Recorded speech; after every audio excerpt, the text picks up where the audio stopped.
So now let's start discussion of tensor calculus. So we'll start by setting the rules of the game. That's what chapter 2 is called, the rules of the game, where everything's taking place. You have to have a starting point. You have to start somewhere with some concepts that are accepted as obvious or natural. So for us, that concept will be the concept of space. Everything's happening in the space of our common physical experience. We call it the Euclidean space, without much definition. So we all have an intuitive understanding of what our space is and what we can do with space. What we can do with space is basically what Euclid did with geometry. You can draw straight lines, you can draw planes, you can draw circles, you can talk about distances. We'll do that in a moment. Then we'll also talk about the quote-unquote two-dimensional space, the plane. We also understand what the plane is. It's something where you can draw straight lines. All of these are called Euclidean spaces. That's what we're calling Euclidean spaces. What we agree on is the space of our everyday physical experience, where it is possible to draw straight lines and measure their lengths. So I'll just give you an example of something that's not a Euclidean space. The surface of a sphere. Because we're not able to draw straight lines, I would not call a Euclidean space. That's a space without straight lines. You can still measure curved distances, but it's different. So some features are very much the same because you have curves and they have lengths. So you're in business for calculating lots of things, but it's just not the same. You cannot draw straight lines. In a moment you'll see that being able to draw straight lines is equivalent to being able to draw and use a Cartesian coordinate system. We never will use it, except when it's really called for, but the possibility of having a Cartesian coordinate system is kind of an important thing to keep in the back of your mind. So we're in this space. We also start with the concept of distance. And it's very important to understand that distance exists on its own terms. So we will say, I'm calling these pieces of chalk to define a unit of distance. So we'll call this our unit of distance. It will allow us to calculate areas of squares and rectangles and volumes of cubes and rectangular shapes, but also other shapes like tetrahedra and even curved shapes. So we'll say that the volume of a sphere is a non-controversial concept. We all understand what the volume of the sphere is without having to define it. It's how much water you can pour into it. And if you were to pour water out of it into a cubic shape, into a rectangular shape, we could put marks on it and see how much water we poured out. We would call that the volume of sphere. We also understand what the surface area of a curved shape is. So in this course, we won't struggle with defining those areas. Actually defining them precisely in the modern formal sense has proven somewhat difficult. But without having to define those concepts, we can just use them as intuitively clear. They would be our fundamental concepts. What we will focus on is how to work with those concepts and how to measure them. So that's the space we're in. What can we do with the space? Well, we can define functions. It's very important that we're defining functions of space. So in this room, we can talk about temperature as a function of a point in this room. So I can take a thermometer and measure temperature at this point and then assign the particular temperature to this point. That's the temperature at this point. I don't need to introduce a coordinate system for that. I'm bringing up a coordinate system by saying that we don't need it, but I wouldn't have to really bring it up. I could say at this point we have a certain temperature, there it is. At another point you might have another temperature. So our functions initially are just functions of space. Right? We distinguish among points and we say at a certain point the function has a certain value. So that's nice. That was a scalar function. Because we live in a Euclidean space and we can have straight lines, another fundamental concept will be a vector. One of the most fundamental vectors is the position vector. Let's limit ourselves to the plane.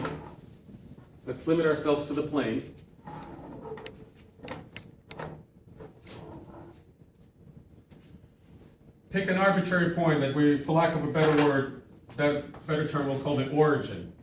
And then to every point in the Euclidean space, draw a vector from that point. So here's another point. Here's another vector. We're going to call this the vector R. In the book, it's denoted by bold letters. On the blackboard, I'll just put little vector signs over them. These are vector quantities. What's a vector? It's a segment with a direction. So at every point, there could be a vector, and that would be a vector function. So a vector function could look like this. So at this point, it's this vector. At this point, it's this vector. At this point, it's this vector, and so forth. At each point, there is a vector. So that would be called a vector valued function. Let me go back and repeat what a vector is. A vector, and I'll emphasize this over and over again, is a directed segment. It is not a pair of numbers. It would be to your great detriment to think of vectors as pairs of numbers. Or if you're coming from linear algebra, to think that there is some sort of universal basis with respect to which these vectors are decomposed. None of that. You have to accept these objects on their own terms. These are directed segments. They're beautiful objects. You can add them, you can multiply them by numbers, in other words, you can form linear combinations. More importantly, it's not new from what I just said, but you can subtract one from the other. They're beautiful objects, even though they're basically pictures. They are just pictures. They are these things that I've drawn, nothing more, nothing less. That's what they are. And you're used to, not in my linear algebra class, but in some linear algebra classes, probably most, to immediately think of them as a pair of numbers, or in the three-dimensional space, as a triplet of numbers, and so forth. Don't do that here. They're just vectors, and you can add them not like they were numbers. You can add them in their own right. Vectors can be added by the parallelogram rule. They can also be subtracted. That's not different from addition. You just multiply it by a negative number and subtract it. So if you can subtract things, you can take derivatives of them. We'll discuss it in just a second. But all sorts of things that you can do with vectors. You can do just about everything you want to do. You can do with vectors. Most interestingly, you can take derivatives of vectors. If you have a vector as a function of a parameter, so v, it's not even important at what point in space it is. But if you have a vector v as a function of some parameter alpha, you can take the derivative of v with respect to alpha. That's a preview. We'll do that in a moment. The vector to which the operation of the derivative is most commonly applied is the position vector. You can see why it's called the position. Sometimes it's called the radius vector. All of these kind of make sense, right? But it basically tells you the position of the point. And at this point, this is the position vector. So it would be more accurately to draw it like this, starting at this point. But this is a better way of visualizing it. Vectors have length. Why do vectors have length? Because the Euclidean space gives you length. I can calculate the length of any vector if I have the unit vector. For example, this one is 0.9. No units. It chalks. Right? No units. This one is 0.75. This one, hey, that's 1.1. I hope I have a unit vector somewhere. I don't. I'm going to draw one. There you go. There's a vector of unit length. Right? So Euclidean spaces give us length, so we can measure lengths of vectors. Before I talk about the differentiation, I will define another very important operation on vectors, the dot product, and highlight the difference between this approach, really the approach of vector calculus and physics, from the linear algebra approach. So, U dotted with V. U, capital U. I guess we'll stick to capital letters, just like we do in the book. U dotted with V is by definition the length of U.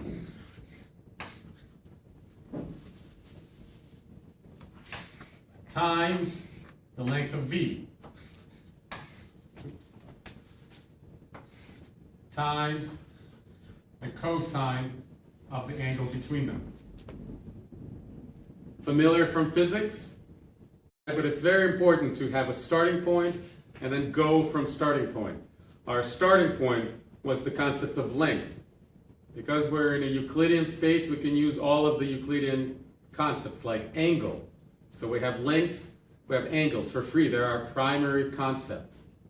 If we have those two concepts, we can multiply one length by another and the cosine of the angle between them.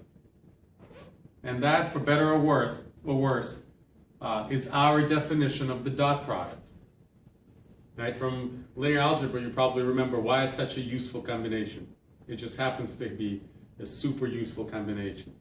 The most super useful aspect of this operation is that if you dot a vector with itself, you get its length squared. That's the number one thing to remember. Dotting a vector with itself is its length squared. And it's linear in each operator. So u1 plus u2 dotted with v is u1 dotted with v plus u2 dotted with v. So it's linear in each argument. And again, and I think behind the scenes, the most important thing here is that we're using our primary concepts of length and angle, geometric objects. So we've started with Euclidean spaces with lengths and angles. That's all. That's all the elements in addition to numbers that we'll have. There will be no new concepts. There's volume and area, but we take those for granted. Okay. One very important thing that I wanted to mention, and I forget what it is. What did I want to mention about this? Okay, it'll come back to me. Okay, so that's the dot product. Now let's talk about differentiating vectors. So let's look at v of alpha. So one good example is, suppose at one moment, let this be v of 1. V of 1. And let me draw, still breaking in this chop, v of 2. I'll just say what it is. Let this be v of 2. Let this be v of 1.5. Let this be v of 1.25, and so forth. So I can write, without writing, I can say that the limit of v of alpha as alpha approaches 1 is this vector. Does that make sense? This was 2, 1.5, 1.25, 1 1/8. Did you see how I chose them? That's just one example that I chose. So, look, when you heard the word limit, you're used to seeing numbers, limit of a function, limit of a sequence.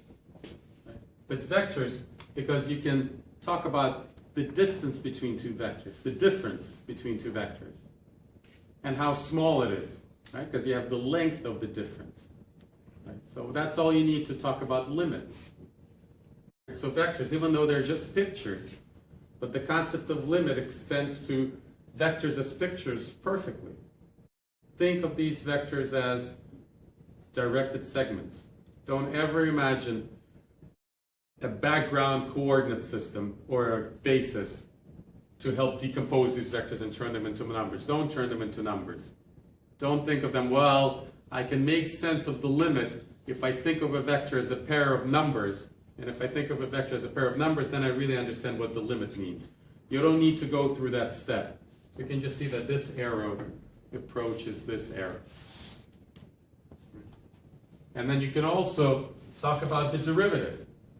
And the derivative, so I will write v prime at time t at time 1, just to go with that example, is the limit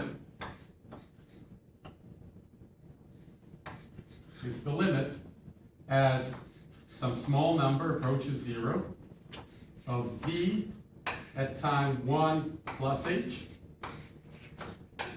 subtracted v at time 1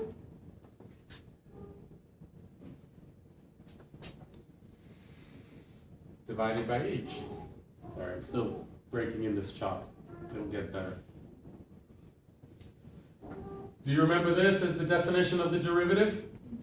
And do you realize that all the elements of this expression, you can do all of these things with vectors? Can you look at v, take a small h, like 1/4. V of 1 plus h, can you quote unquote evaluate it, which means look at it? And yeah, sure you can, here it is. And can you subtract from it v1, v of 1? Yeah, sure, you can subtract vectors from each other. Let me draw the difference. Here it is. Here's the difference. Maybe I should draw it at this point, but it doesn't matter. We're just talking about vectors, not the point they're at. But just, and can I then divide it by h? Sure you can. Right? So you can do all of this. And each time you, well, let me divide it by h. H was 1/4 in this case, so divided by h, it'll be this one. So I have, what I just drew, the last thing I drew was the vector, this expression for h equals 1/4. And then can I take the limit as h goes to 0? Yes, you can, because you can take limits with these pictures. And you would probably get, 1/4 is already very small, you will probably get a vector that kind of looks like this.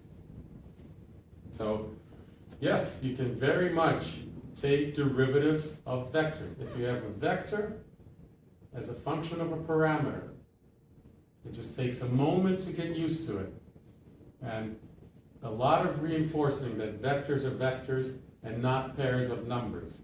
It's a sort of undoing the damage, quote unquote damage, you've done before, where there's this irresistible force to forget about geometry as quickly as possible and go to algebra as quickly as possible and forget where geometry came from. So undo that a little bit. Do all of these things with vectors. So vectors can be added together, subtracted, all of that is basic. Dot product, that's something very specific to vectors. A very nice operation. And then we can also take derivatives of vectors. These are all parts of the rule. We'll be taking derivatives of vectors all the time. All the time. We'll take derivatives of vectors. So in the book, I have this example. I literally had v of alpha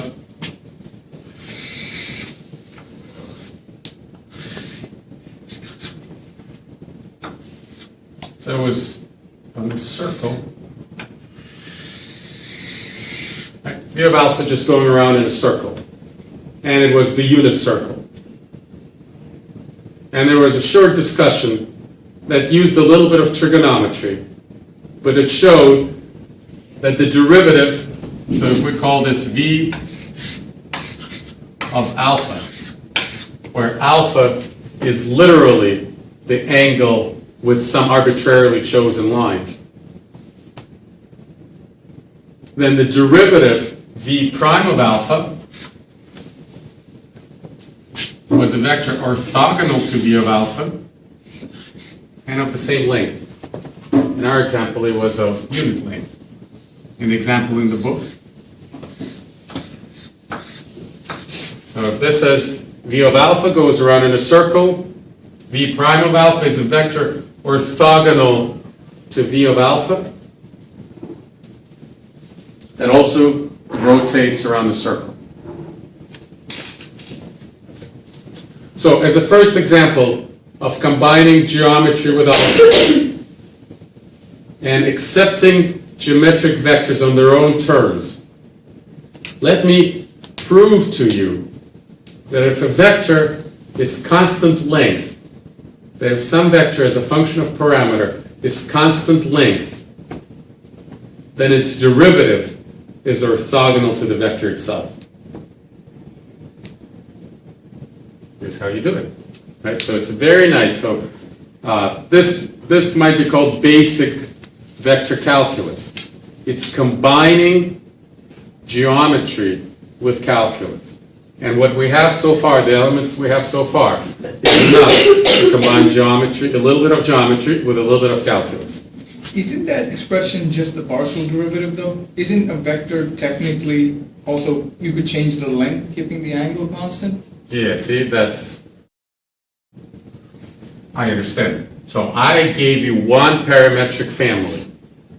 In my parametric family, the length happened to be constant. So I just gave you this parametric family of vectors. I could have given you this parametric family of vectors. How would I display it? Here I could have said the length, it points at the angle alpha, and the length equals alpha. That would be a spiral. Let's call it S for spiral of alpha. I think it may be called the Archimedes spiral. Look, this is another family. For this family, the length and direction change. Yes, both can change. But it just so happens that in the example that I gave you, only the direction was changing and the length was staying constant. But it's still a full derivative because the vector depends only on one parameter, alpha. So your confusion comes from the fact that this parameter also happens to be angle. So you're thinking, well, you're just changing the direction. Yes, that's a special feature of that particular example. You can think of it, maybe it'll be a little easier if you replaced it with t. Yeah. But I chose this because I only have geometric vocabulary at my disposal here, so I wanted to choose a family that I could easily describe. Some other families might be harder to describe, so that's a very, very particular one. So the proof that it's the orthogonal vector of the same length, you really want to do that very carefully. Understand that very carefully because it's used, just this particular example is used in a lot of cases. But now I'm doing something almost unrelated to this. I'm saying, look, it's orthogonal. That's very interesting. So I'm going to give you a slight generalization. Not generalization, but insight into why in this example the derivative happened to be orthogonal. And the pattern is that if a vector as a function of the parameter is constant length, then its derivative is orthogonal to the vector itself. And don't necessarily think of the parameter as angle or anything else geometric. So the parameter could be arbitrary. T, it could have just as long as for every value of the parameter that exists somewhere else. T would be time, alpha is angle, it could be anything. But as long as there's a numerical parameter, you can talk about vectors as a function of a parameter. So here's proof. What does it mean that a vector is constant length? That means that if I take the vector as a function of the parameter, so I'm going to use t instead of alpha so you don't think it's angle. But I also don't want you to think of u as velocity. When you see v of t, you might think velocity. So I'm going to take u. U of t. Let's just make it pretty. Oops. Working out this chart. U as a function of t dotted with u as a function of t equals constant. Some constant. What should we call that constant? A. Now I'm going to take the derivative of both sides with respect to t. And I will use the product rule on the left-hand side. Now you might ask, so you introduced vectors, great. You introduced the dot product of vectors, that was kind of a strange thing. Length of one times length of the other times the cosine of the angle between them. That's an unusual operation. It's not really a product. It's some other thing that's product-like. Why is the product rule justified, that it satisfies the product rule when you take the derivative of it? Well, it's a very valid question, and it does satisfy it, and we can think about it separately. But it's certainly true that the dot product under the derivative satisfies the product rule. So by the product rule, the derivative of the right-hand side is 0. But the derivative of the left-hand side is du dt dotted with u plus u of t dotted with du dt.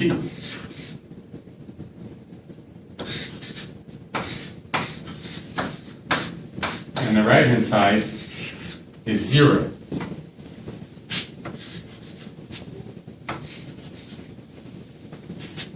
And because the dot product is symmetric, these two terms are the same. So what I really have written is that 2, but I can cancel the 2. So u prime of t dotted with u of t equals 0.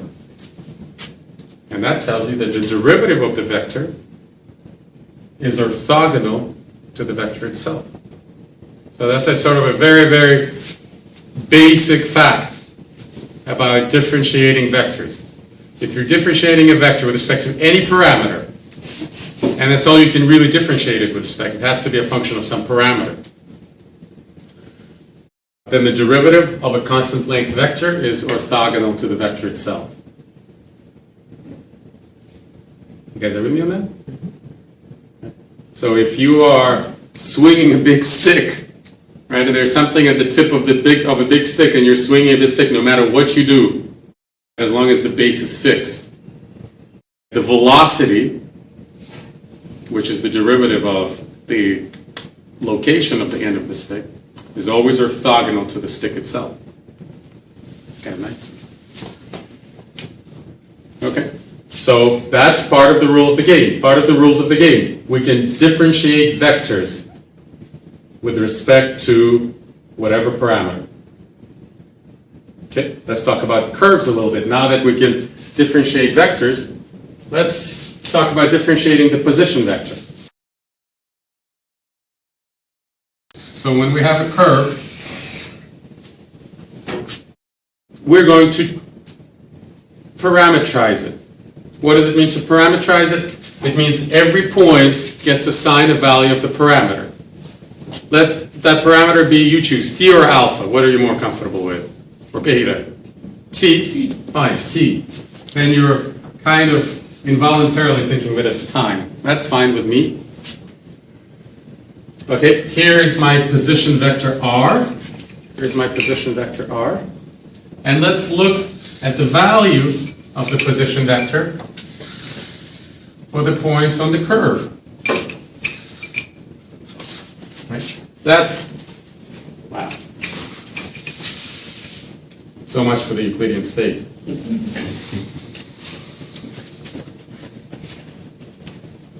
Still curved? That's it. Close enough. So, at every point on the curve, we have a special value of the position vector. So, at that point, I would say that the position vector on this curve is a function of the point. I don't need a parameter. I could say, at this point, here's the position vector. At this point, here's the position vector. At this point, here's the position vector, right? Very factual, tangible, but not, you can't do much math with it. Instead of saying, what's the vector? You say, here it is, right? That's all you can do. You can't do any calculus. But once we assign a parameter to each point on the curve, now the position vector becomes a function of time. Now the position vector becomes a function of time. And when you have something that's a function, not time, parameter t, and now that r is a function of some parameter, so we're going to define arc length. I'll write down an expression that will make intuitive sense, and because it will make intuitive sense, we'll call it the definition of arc length. So arc length, let's call this the point where the value of the parameter is t0. And this would be another point where the value of the parameter is t. So then arc length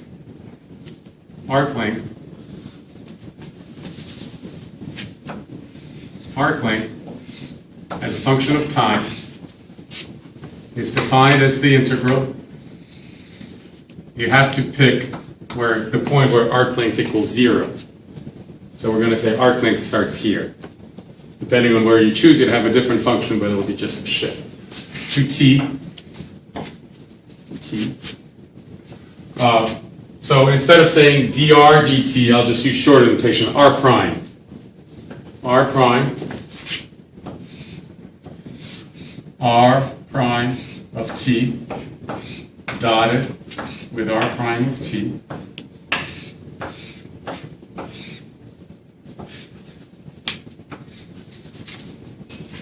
All under square root dt. So I think it corresponds to your intuitive understanding of what length is, because r prime of t is the velocity. If you think of t really as time, then r prime of t is velocity. Velocity dotted with itself is the absolute value of the velocity squared, speed squared. So when you take the square root, you just get speed. So I'm just integrating speed with respect to time. So of course it's the distance covered. Right? So it makes intuitive sense. It makes intuitive sense. But other than that, it's not justified, other than the fact that it makes intuitive sense. But it's good enough to say that's the arc length. And to be totally clean, people put star here. Well, we already used star, so we have to put, like, I'll put a literal star in here. So you do that to distinguish it from this t, right, or else they get mixed together. That's just the integration variable. So that's my definition of arc length. And it's all concepts. We're building it up all just from concepts of length, angle, dot product, taking derivatives of vectors, followed from that. I remembered now what I wanted to say about the inner product. Maybe I'll say it at the end. Well, let me say it now. Let me get back to that. Very important. U dotted with V equals the length of U equals the length of U times the length of V times the cosine of the angle between them. And the difference from linear algebra. In physics, in vector calculus, geometry, and tensor calculus, the primary concept is length. And if you need angle. And from the concepts of length and angle, by putting together this combination, we can define in the inner product. And then the fact that the length, that the inner product of a vector with itself equals its length squared, is just a consequence of the definition. In linear algebra, the expressions look the same, but the logic is completely different.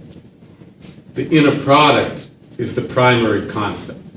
The inner product is defined in a very abstract way as a bilinear function that's positive definite. That's the definition of the inner product in linear algebra. From that, this length of one times length of the other times the cosine of the angle between them is just one of the examples of the inner product. But in fact, length in linear algebra comes from the inner product. You define the length of a vector as inner product with itself under square root. Here, it's opposite. Length comes first, and from length you build up the inner product, as opposed to linear algebra where the inner product comes first, and from the inner product you build the concept of length, and you build the concept of angle. Right, so very different in terms of how the world gets built up.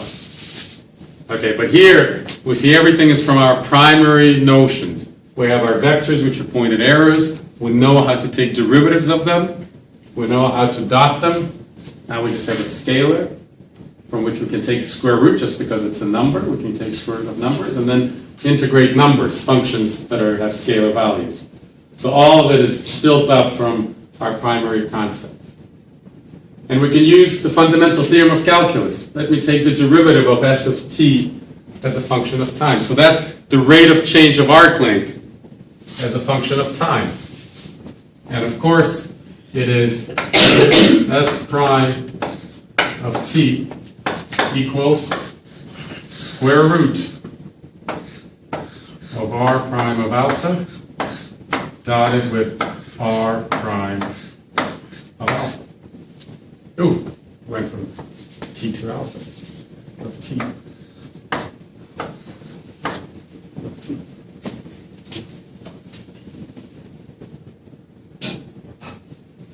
Let me show you from this and complete this thought one fantastic consequence of this.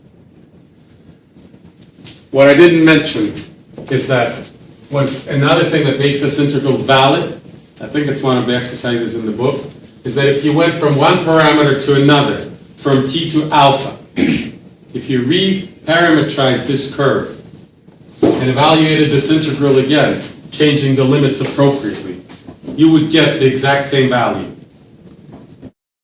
Intuitively speaking, if you reparametrize it, that means you travel it faster or slower. So at each point, let's say you reparametrize it, it's hard to say the word, reparametrize it, so that you cover the whole curve in half the time. That means you move twice as fast. And when you recalculate everything, you'll realize that this derivative is twice as large. So your integrand is twice as large.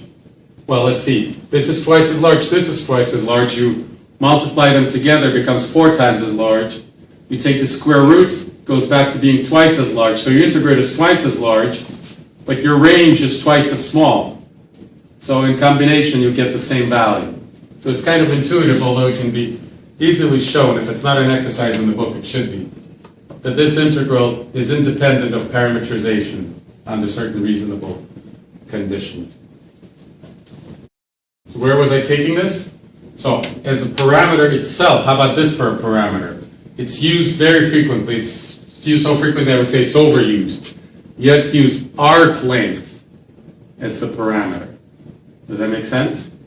I will label the points on the curve according to how far away it is from some starting point. So I'm now going to use S as the parameter.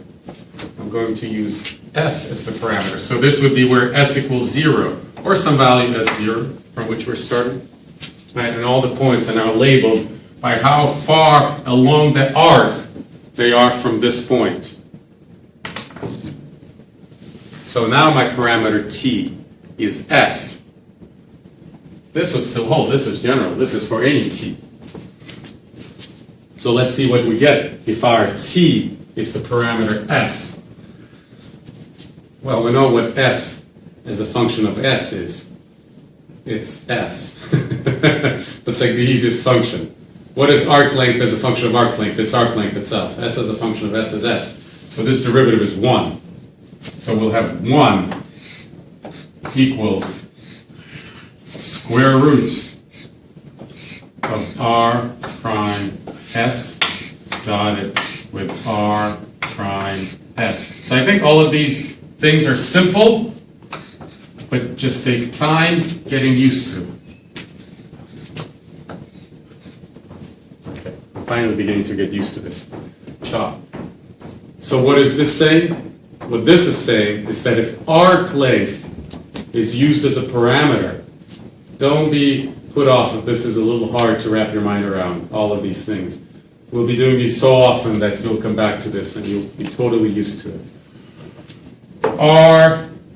That when the arc length is the parameter, then the derivative of the position vector with respect to arc length is not only a tangent vector, but, can you complete the sentence? What is this saying about? It's the unit tangent vector. So you always get the tangent vector. But if your parameter is arc length, then it becomes the unit tangent vector. So we'll use this over and over again. In fact, this could be used as an alternative definition of arc length. It's that special parameter such that the derivative of the position vector with respect to it is the unit vector. You always get tangent, that sort of definition, but you get the unit vector. Okay,